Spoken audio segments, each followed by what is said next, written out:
Saludos, amigos y amigas de La Respuesta. Podrán ustedes, los que vieron el programa anterior, podrán recordar que lo hice diciendo que me había levantado de la cama para hacerlo, en medio de una tos persistente. Y le dije a mi público tan apreciado que estaba medio bronco, pensando en la cuestión del COVID. Pues bien, me apretó la tos, me hicieron las pruebas y salí positivo del COVID. Pero en realidad fue muy ligero. Unos decimitos de fiebre, no dolor de garganta, no dolor de cabeza, no dolor en las articulaciones.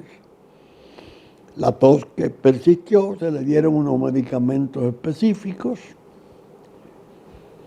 y desapareció. Afortunadamente estoy aquí nuevamente con ustedes. Para gente de mi edad y con la precondición de ser un paciente de largo tiempo cardiovascular, por ligero que sea, siempre es peligroso.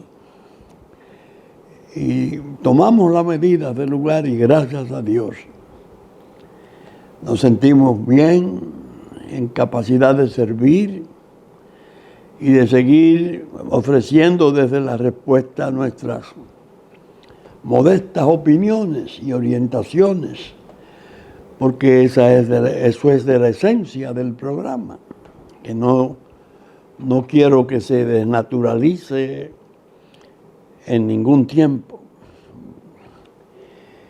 Pero bien, la advertencia queda hecha con el relato de mi experiencia personal. Mucho cuidado, porque recuerden que los médicos dicen con mucha sabiduría: en medicina no hay enfermedades, sino enfermos. Y los organismos son diferentes. Uno tiene una defensa más alta, más efectiva, otro menos. Y el quebranto es delicado. Y es un matador, es un exterminador reconocido, que ha entrado en cierto aplatanamiento con nosotros, pero está ahí multiplicándose y por hacer daño. Mucho cuidado. El consejo está dado.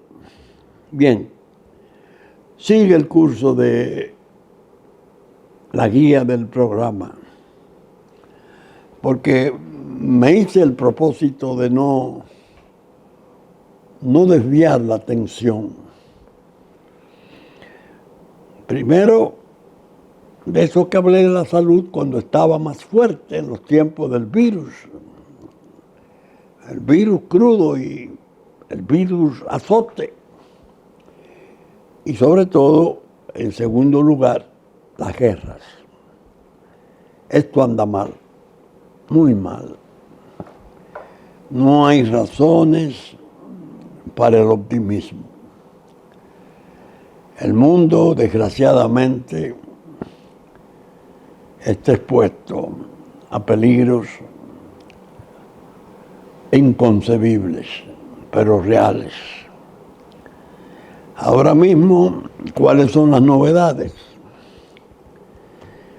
El G7 se reúne en Italia, en una comunidad italiana, y hace una especie de cónclave especial. Creo que hasta el Papa, en el momento que esto se graba viernes, creo que comparecerá sábado, hasta el Papa.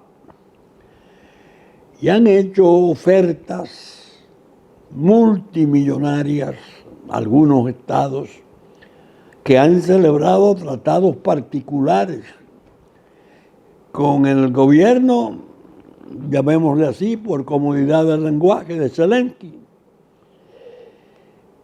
para más armamentos.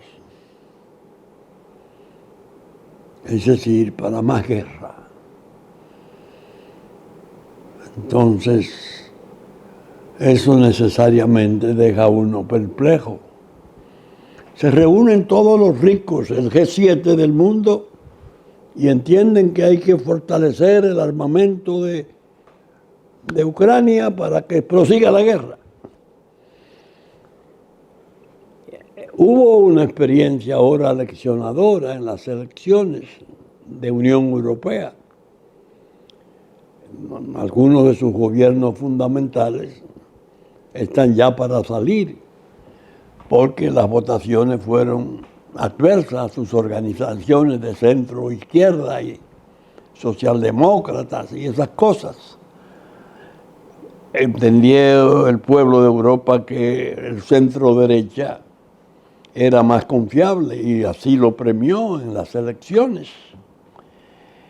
Pero los aprestos de ahora de Davos, no es en Davos, sino en Italia, no sé, una comunidad que no tengo presente, son deprimentes.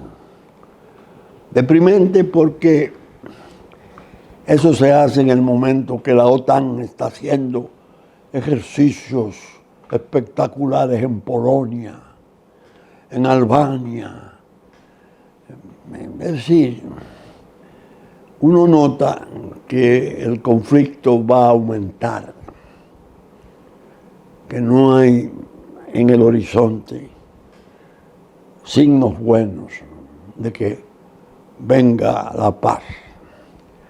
Evidentemente el liderato mundial está muy demacrado, muy enflaquecido, se diría, porque Occidente, sobre todo, luce descabezado. No hay esos lideratos imponentes, magistrales, que inspiren a los pueblos, verdaderos guías. No, una serie de habilidosos y gobernantes inconsistentes, y eso naturalmente contribuye al pesimismo. En cambio, el otro bloque de las dos superpotencias nucleares, China y Rusia, encabezada por hombres fuertes que por su adiestramiento, por su extracción, vienen de las durezas. El de Rusia ya se sabe, fue un oficial de KGB importantísimo, encargado de la estación de KGB en la Alemania Oriental, y ha hecho un tipo de gobierno prolongadísimo y alega para su operación militar especial que lo hizo porque agotó todos los medios de advertencia. No se respetó el acuerdo de Minsk, donde se decía que no pasaría ni una pulgada de Ucrania, la Ucrania sobre todo del este, habitada por una población inmensa de habla rusa. Se viene guerreando y la OTAN moviendo equipos y sofisticados y proyectiles y cohetes y no sé cuántas cosas, y el otro respondiendo.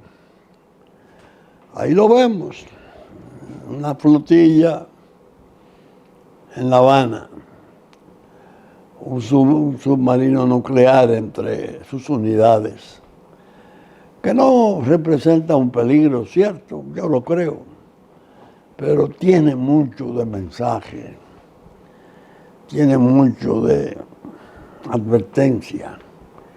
Es como una manera de decirle a Estados Unidos, ustedes allá en Polonia, en Albania, rodeándome, yo tengo aquí donde asentarme.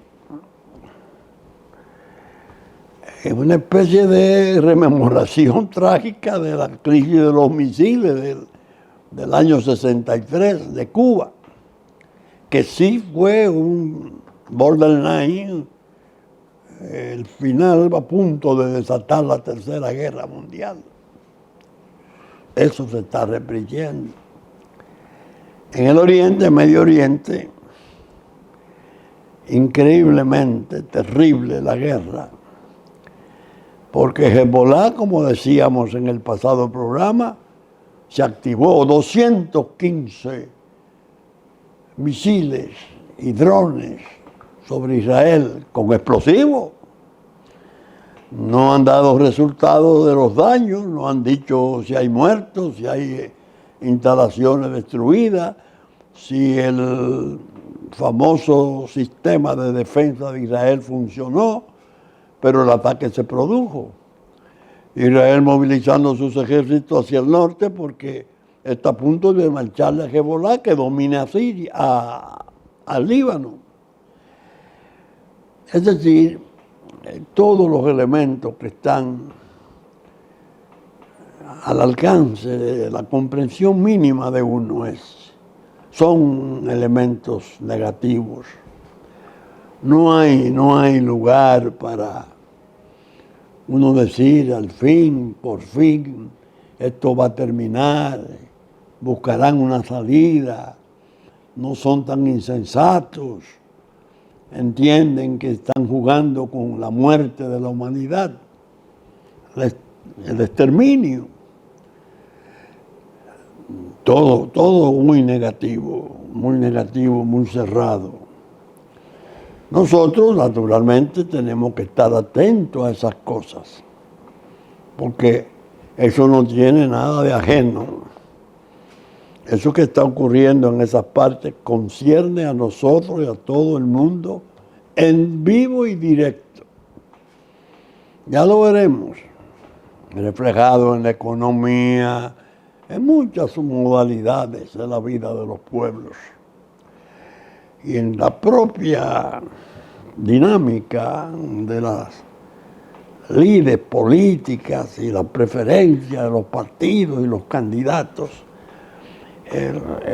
El eje mundial va a ser muy dominante. En medio de esto sigue el trastorno no menor, tan grave como ese que describo, el tiempo preelectoral de Estados Unidos. Realmente abisma. Yo a veces me pongo a leer las noticias y digo, pero esto no lo hace ni un autor de una novela de ficción. Esto que está ocurriendo, ¿qué está pasando? El último evento. Ya teníamos el juicio y la declaración de culpabilidad de Trump. Y el fallo 4 días antes de la convención republicana. El fallo condenatorio. Y las encuestas subiendo, y las contribuciones subiendo, y derramándose el convencimiento público universal de que el hombre, a menos que no desaparezca por enfermedad o muerte natural o por otros medios, me parece evidentemente el presidente de noviembre de Estados Unidos. Ahora viene y surge otra cosa, que a mí me parece extraordinariamente delicada. Porque si podía ocurrir algo que desacreditara esa inmensa democracia ejemplar, guía del mundo, dueña de la historia, que ha sido Estados Unidos, acaba de pasar. ¿Cómo así? Se declaró en rebeldía al señor secretario de Justicia de Estados Unidos, el Congreso de los Estados Unidos. la Cámara de Representantes, más precisamente. Votaron 9 demócratas para dar la mayoría, ya de 9 votos, 206 a 198, algo así. Rebelde, en desacato, el señor ministro de Justicia, secretario de Justicia de los Estados Unidos, Garland. ¿Por qué? Ahí viene la parte que desconcierta y pone a uno a pensar tantas cosas.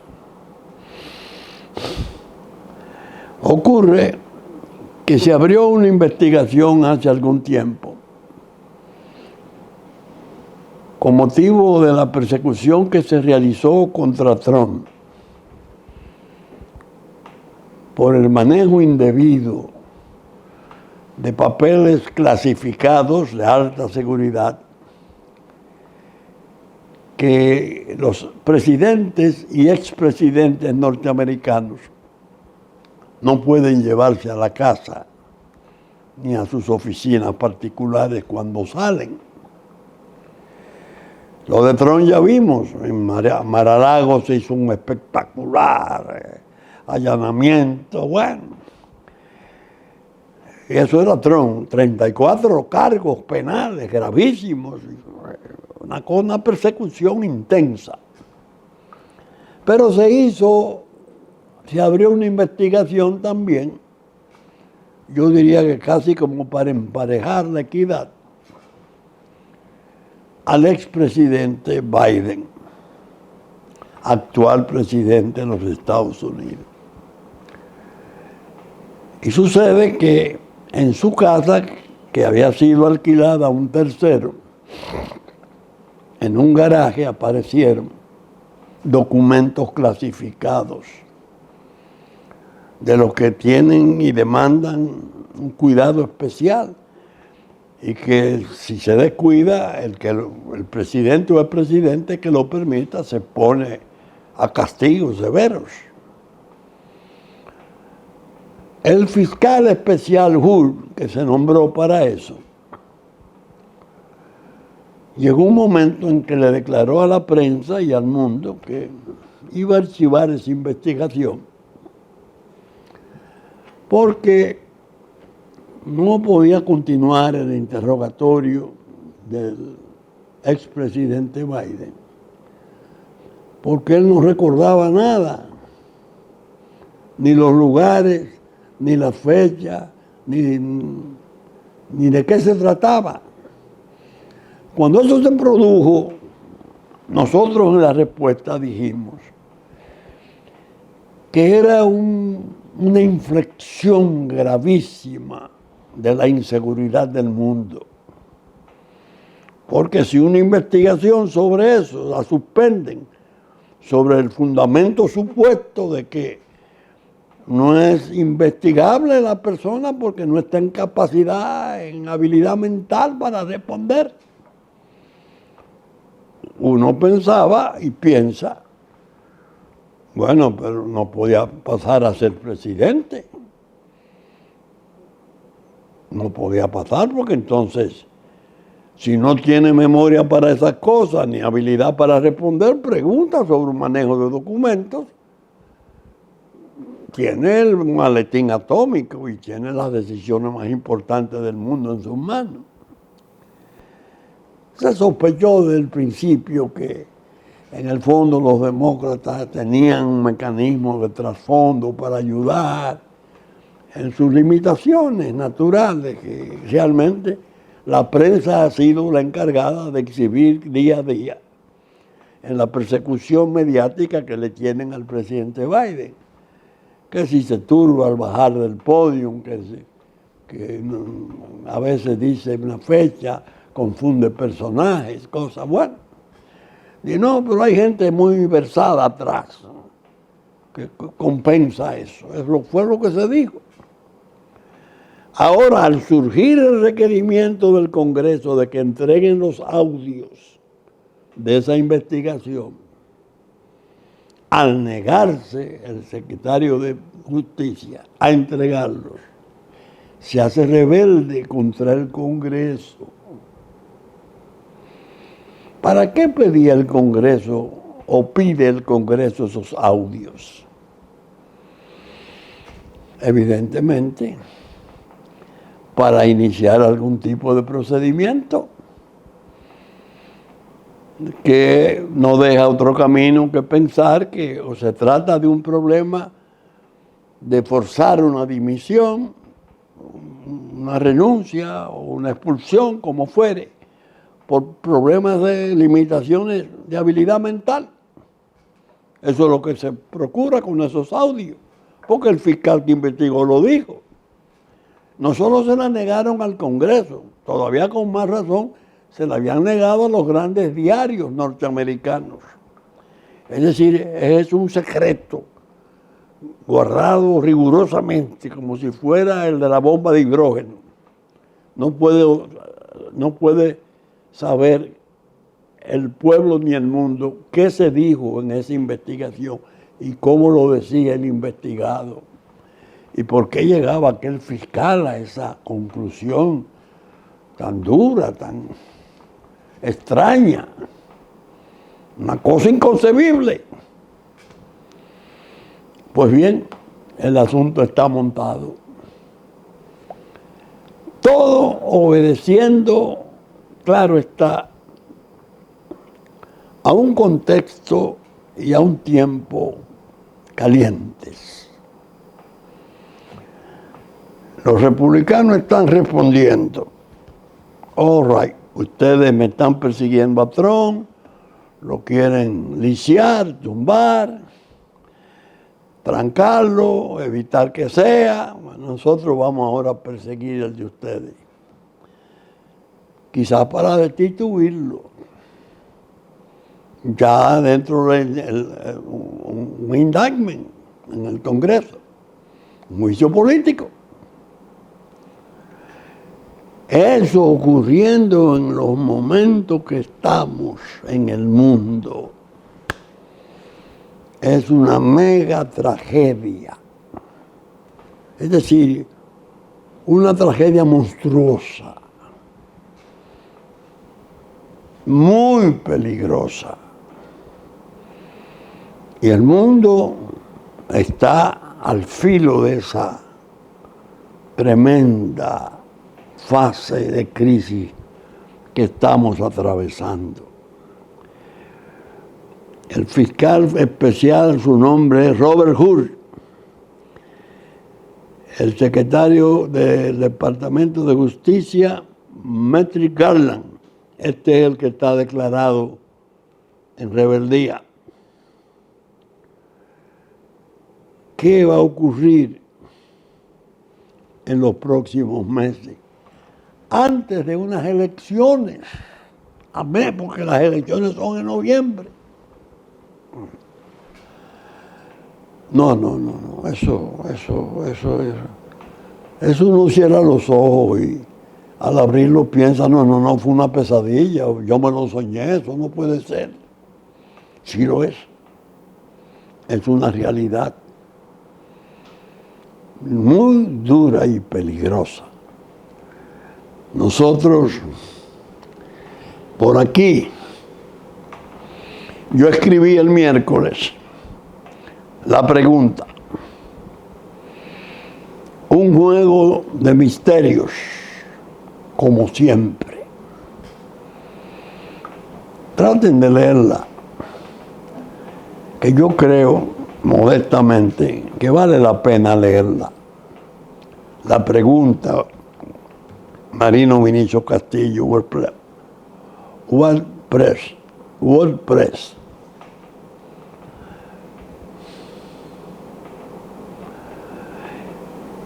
En esa entrega de la pregunta, yo describo 4 o 5 muestras de situaciones tremendas que han ocurrido en Haití,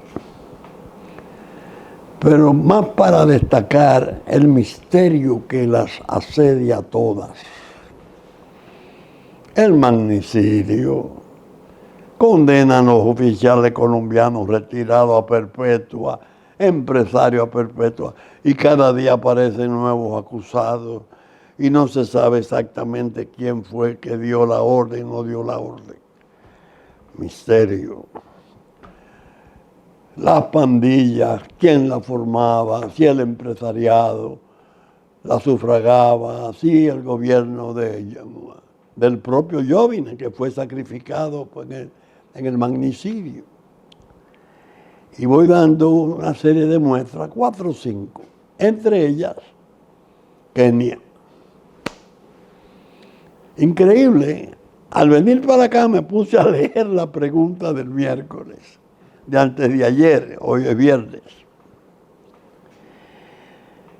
Y me tuve que asombrar de lo certero que fui al hablar de Kenia como misterio.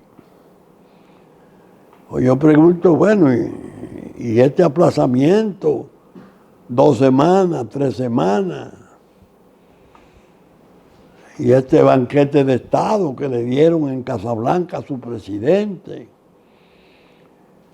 Y los asesinatos de los hijos del legislador estatal republicano, misioneros, cuidando piadosamente un orfanato, fueron asesinados, quemados y arrasados sus instalaciones. 24 horas después de declarar el presidente William Ruto de Kenia, vamos a venir y vamos a aplastar las pandillas. Vamos a venir a aplastar las pandillas. 24 horas después le entregaban ese regalo horrible, las pandillas. Matar a la joven pareja, incluso a un ciudadano haitiano que era el gerente del orfanato. Lo describo como de los misterios. ¿Cuál es realmente la actitud de Kenia? Ya había dicho, Kenia se explica que ella ha sido incorporada para encabezar la legión extranjera, que yo llamo, a los estados voluntarios que el Consejo de Seguridad autorizó a ir, pero no, pero ustedes lo hacen por su cuenta, son ajenos a nosotros. Ustedes vieron, en la propia resolución, vienen a Washington. ¿Qué buscaban? Más recursos. Porque el presidente mismo que cenó en Casablanca ahí con todo el homenaje de un gran jefe de Estado, había declarado que no eran 1,000 policías los necesarios, sino 5,000 soldados. De tan grave que es la situación de opresión y control de las pandillas criminales sobre el territorio haitiano. Bien, comenzaron los aplazamientos. Será el 26, será la otra semana, será la tal semana, ahora ayer, dale. Hasta octubre, es decir, falta julio, agosto, septiembre, octubre, 4 meses. Cuando la Corte Suprema de Kenia falle si aprueba o no que vengan fuerzas kenianas al Caribe, encabezando esa aventura que el presidente no se calla en definir como arriesgada y muy peligrosa. 4 meses. ¿Qué está pasando? El flamante primer ministro que designa se desespera y dice que no se puede esperar más, es que tienen que venir. Porque están ocurriendo cosas graves. La última muestra fue los asesinatos de 3 policías, llamados policías antiguerrilla, emboscados como respuesta de la pandilla al linchamiento que le dieron, creo que a la de barbecue, a uno que agarraron los dominicanos aquí, se lo entregaron a los haitianos y lo lincharon. ¿Cómo? Ese mismo barbecue aparece hoy. Estoy anunciando el horror que viene ya para Del Mas. Parece una parte importante de Puerto Príncipe, donde están, según leí, los establecimientos, los pocos, pero importantes, industriales o de comercio, y donde está el capital, en Del Mas. Viene el horror, nosotros lo vamos a imponer. Yo estoy aquí, en estos días viene el horror, dice Barbecue. Pero Barbecue, según ha trascendido, ha estado hablando con las autoridades de Kenia y con negociadores raros, extranjeros, se supone de dónde vienen, pidiendo en principio la amnistía para poder entregar las armas pacíficamente. Pero con los linchamientos que están ocurriendo, evidentemente, no hacen nada con la amnistía y la entrega de las armas si las masas están tan adoloridas con su criminalidad, con los millares y millares y millares de asesinatos, de secuestros, de violaciones que han cometido. Una bomba enorme es lo que hay ahí. Nosotros aquí, muy entretenidos en las reformas, la fiscal y la constitucional. Dios mío, ¿a dónde vamos a parar? Yo creo que lo que nos está ocurriendo es muy espinoso y el presidente de la República debe, a su regreso de Suiza, que está participando en una conferencia por la paz del mundo en Suiza, porque le invitara el presidente de Portugal en ocasión de su visita. Debe haber salido hoy, ya para este fin de semana. Debe, al regresar, tomarse 3 o más días de reposo. Reposo. Aislarse. Quedarse solo con su conciencia. Que yo muchas veces digo, sin las moscas, porque las hay en todos los bandos.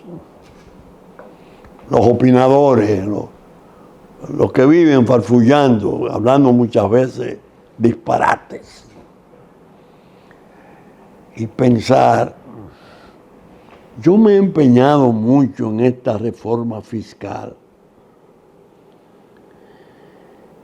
y obedezco con ello a necesidades que creo que tiene mi gobierno de hacer una reestructuración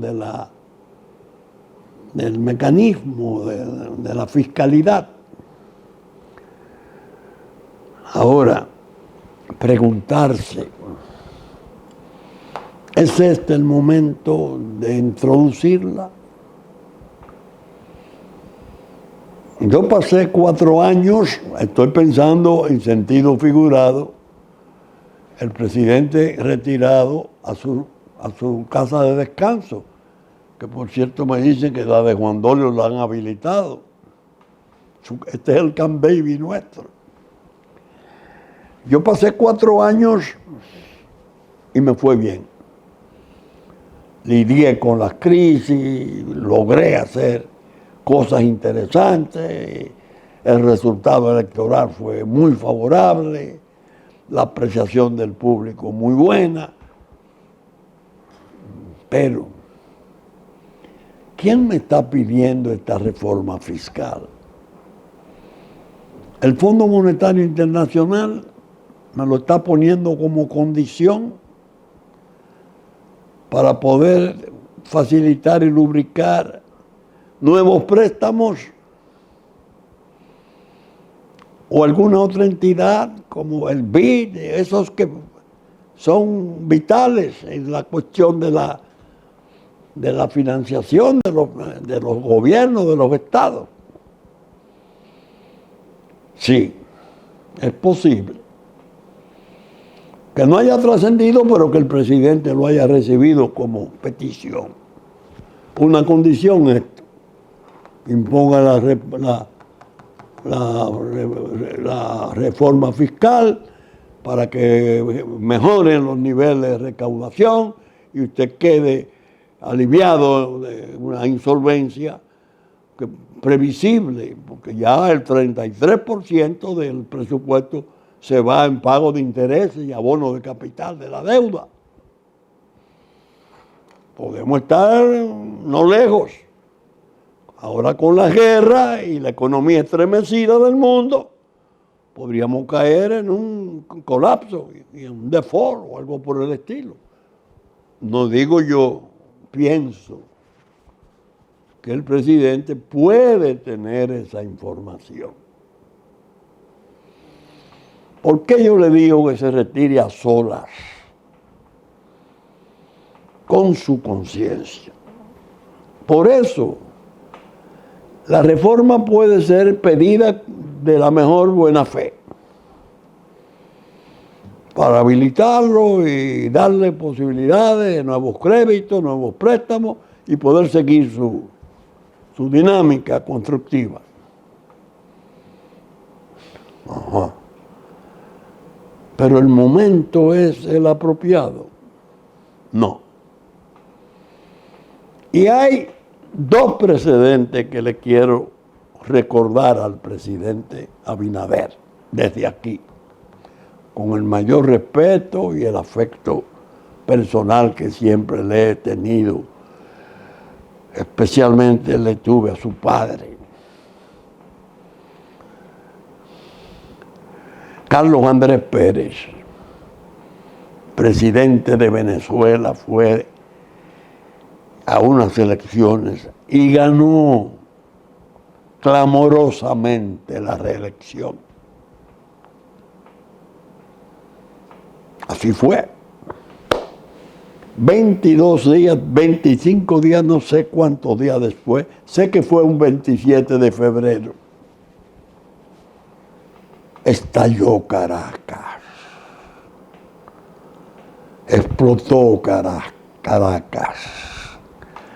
Fue horrible el levantamiento popular, miles de muertos y desaparecidos. Ahí comenzó la caída de Carlos Andrés Pérez. Un hombre que acababa de ser aprobado clamorosamente por las elecciones de su reelección. Perdió. ¿Por qué?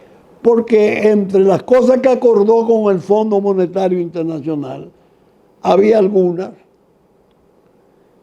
que irritaron a la población. Y las circunstancias se organizaron de tal modo como para explotar, y explotaron, y se llevaron de encuentro al gobierno. De eso hay experiencia aquí en la respuesta, porque yo he leído 2 discursos magistrales de otro eminente expresidente venezolano, don Rafael Caldera, en el Senado, que era senador vitalicio por expresidente, con motivo del Caracazo. Fueron 2 discursos proféticos para el problema de Chávez, que se había levantado siendo un coronel con el movimiento bolivariano, sumándose a las masas populares. Ese es un antecedente grave. El otro antecedente para nosotros, directo, presidente Abinader. Un día en el año 1984, después del Domingo de Resurrección, al terminar la Semana Santa, de aquel año, la República Dominicana explotó. Pero explotó de Cabo Engaño a Montecristi, a Pedernales, toda la nación reventó. Sin dirección política, sin instigación política, espontánea. Porque había entre las medidas que se dieron a conocer ese día, acordadas con el Fondo Monetario Internacional, algunas que repugnaron a la población y dio pie a su irritación levantisca, a su rebeldía, que milagrosamente no terminó en resultados peores. 123 muertos en 2 días, 2.000 y tantos heridos.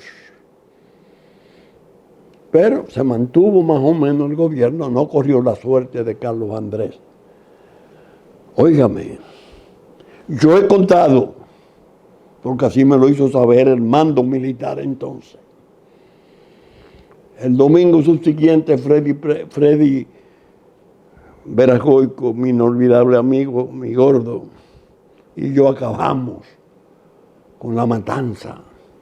Al día siguiente recibí una comisión de oficiales que me enviaba el secretario de Estado de las Fuerzas Armadas para explicarme qué había ocurrido. Me dicen esos oficiales, ocurrió que desde las 2 de la tarde, Capotillo estaba levantado. Nosotros nos dimos cuenta por nuestra información de inteligencia de que la policía estaba cansada, desbordada. Fuimos al palacio, el secretario fue y se lo planteó al presidente. El presidente lo oyó pacientemente, pero 2 ministros, importantísimos entonces, dijeron, no, eso es bueno.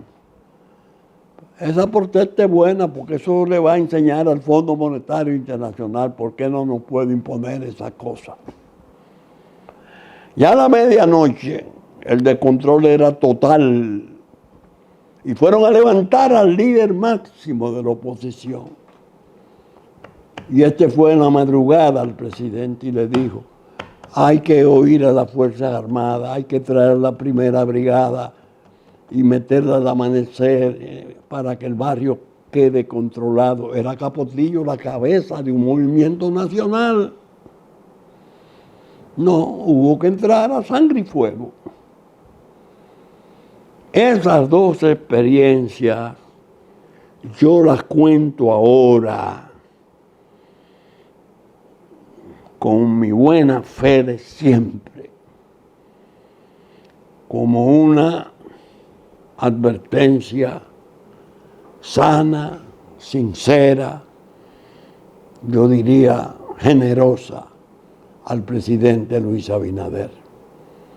Entre la reforma fiscal y la otra más compleja, la reforma constitucional. Presidente, una constitución se fortalece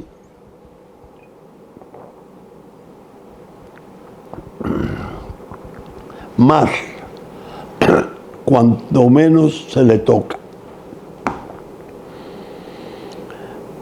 Meterse en esa cuestión de si el referendo, si no el referendo, que si son derechos fundamentales, que si es el cambio de un mecanismo de elección de la mayoría cualificada, etc. En medio de este problema, parejo con lo otro, y la economía trepidando, eso es un campo sembrado de dinamitas. Lo ideal no es impulsar esas cosas contra viento y marea, sino repensarlas. Se van a hacer modificaciones constitucionales y convoque 15, 20 de los juristas y de los hombres públicos importantes del país y les dice, miren, yo tengo el interés de esta reforma, analícenla a ver. Y toma tiempo. La República no tiene interés de eso tan inminente, no, anda detrás de otras cosas y preocupada por el problema de Haití, que por haberlo asumido correctamente, en gran modo se elevó su popularidad y apoyo. Prudencia, presidente. No es el momento de introducir esas mejoras. Aquí tengo yo en mis manos reelección, el entorno nacional y mis posiciones. Esta fue una conferencia que yo dicté en el año 12 y hablé de los referéndums. Hablé hasta el cansancio después. Estoy oyendo ahora la nueva doctrina de los juristas y a veces tengo que sonreírme porque ya tomé la decisión de no volver a lo que llaman la pregunta del miércoles, la ardiente pradera de las contiendas. Me quiero conservar a mis años en una posición más retraída, más dedicada y propuesta a dar consejos, a hacer advertencia a los sectores, sin tomar otra vez el hacha de las polémicas y de los desencuentros. En mi opinión, para el presidente Abinader, hoy, al regresar de Suiza dentro de unos días, lo que le conviene es un retiro personal, profundo, espiritual. Hacer un reexamen. ¿Esta fue esa exigencia del fondo o es conveniencia nuestra para podernos habilitar para nuevos créditos? Sí. Pero yo he pasado otro río más hondo en 4 años. Eso podría hacerse, pero un poco después, tiempo después, no ahora.